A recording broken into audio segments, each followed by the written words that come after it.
TB का treatment complete हो गया है, टीबी क्योर हो गई है, फिर भी आपको बार बार खांसी, सांस या खांसी में खून आ रहा है, तो क्या टीबी वापस आ गई है?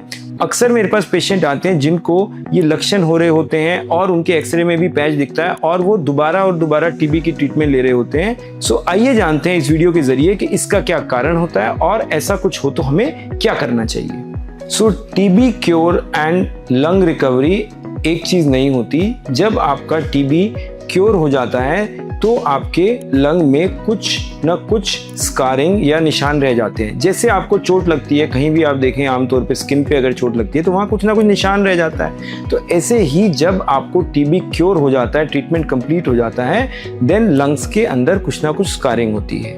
इसकी वजह से आपको लक्षण आ सकते हैं जिसको हम पोस्ट ट्यूबरकुलर लंग डिजीज बोलते हैं। पहले जानते हैं पोस्ट ट्यूबरकुलर लंग डिजीज क्या होता है, उसके क्या लक्षण होते हैं। So post tubercular lung disease मतलब टीबी होने के बाद लंग के अंदर बीमारी होना।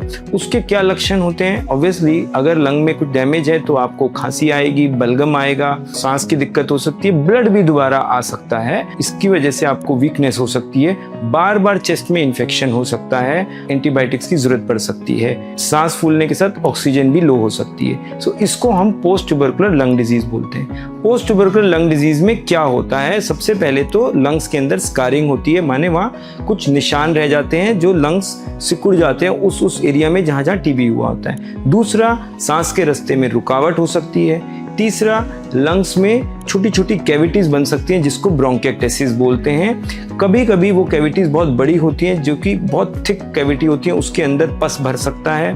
देन कभी कभी उन कैविटीज के अंदर फंगस जाके बैठ जाती है जिसको हम एस्परजिलोमा या माइसिटोमा बोलते हैं, जिसकी वजह से ब्लड आ सकता है। आपकी जो लंग्स की लाइनिंग है वो थिक हो सकती है, जो लंग्स को दबा सकती है और लंग एक्सपेंशन में दिक्कत होती है। Lastly, because of the TB हमारी बॉडी वीक हो सकती है, मांसपेशी का लॉस हो सकता है, जिसकी वजह से भी वीकनेस हो सकती है। ये कैसे जाने कि पोस्ट ट्यूबरकुलर लंग डिजीज है ये या फिर टीबी दोबारा आ गई है? देखिए, पोस्ट ट्यूबरकुलर लंग डिजीज में लक्षण तो सेम है जो टीबी में होंगे, बट अगर ये टीबी दोबारा से आई है देन आपको दोबारा से बुखार होगा, वजन कम होने लगेगा, आप भूख कम होगी, देन आपके कुछ ना कुछ एक्सरे में या आपकी जो बलगम की जांच है दोबारा से टीबी के कीटाणु आएंगे। एक्सरे में कोई ना कोई पैच बढ़ने लगेगा, कांस्टेंट पैच तो दिखेगा बट वो पैच बढ़ने लगेगा। अब हमें ये जानना है कि अगर हमारे को ये पोस्ट ट्यूबरकुलर लंग डिजीज है तो इसको ट्रीटमेंट कैसे करें।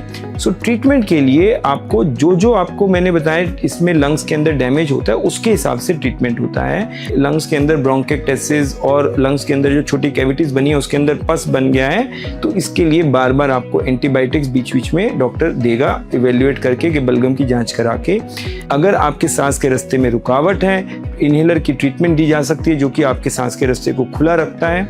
बट इसमें ये ध्यान देना है कि इनहेलर में स्टेरॉइड नहीं होने चाहिए, जो ट्यूबरकुलोसिस वाले पोस्ट ट्यूबरकुलर लंग डिजीज में हम इनहेलर देते हैं। देन अगर आपके लंग्स पूरी तरह फैल नहीं रहे हैं और आपको मसल लॉस और वेट लॉस हुआ है उस टीबी की वजह से, देन आपको रिहेबिलिटेशन, न्यूट्रिशनल थेरेपी, इससे आपकी लंग की कैपेसिटी को स्ट्रॉन्ग किया जाता है, पल्मी रिहेबिलिटेशन। और बार बार ब्लड आ रहा है तो उसके लिए कभी कभी हमें सर्जिकल ट्रीटमेंट ऑप्शंस भी करने पड़ते हैं, जिसमें हमें वो लंग की जो कैविटी है उसको निकालना पड़ता है या फिर कुछ जहाँ से ब्लीडिंग हो रही है उस वाले हिस्से को हमें रिमूव करना पड़ता है। सो किस टेस्ट के जरिए हम जान सकते हैं कि हमारा पोस्ट ट्यूबरकुलर लंग डिजीज है या टीबी वापस आया है? इसके लिए यूजुअली आप एक्सरे के अलावा डॉक्टर सीटी स्कैन कराता है, बलगम की दोबारा जांच कराता है। अगर आपके सीटी एक्सरे में कुछ नए पैचेस आ रहे हैं देन ये दोबारा टीबी है, अगर ऐसा कुछ नहीं है देन ये पोस्ट ट्यूबरकुलर लंग डिजीज ही है।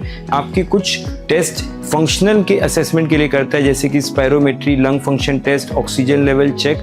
ये सब चेक करने से हमें पता लगता है कि लंग में कितना डैमेज है और उसके लिए हमें क्या ट्रीटमेंट देना है। अगर आपको टीबी का क्योर हो गया है फिर भी आपके लक्षण रह रहे हैं, पोस्ट ट्यूबरकुलर लंग डिजीज हो सकता है। अगर आपको फिर भी समझ नहीं आ रहा है कि ये ट्यूबरकुलोसिस का रिलैप्स है या पोस्ट ट्यूबरकुलर लंग डिजीज है, देन आप अपने सारे रिकॉर्ड्स, एक्सरे, सीटीज हमारे को नीचे दिए गए नंबर पे व्हाट्सएप करें। हमारी टीम आपको कांटेक्ट करके आपको आपकी ये कंफ्यूजन को क्लियर करने में मदद करेगी।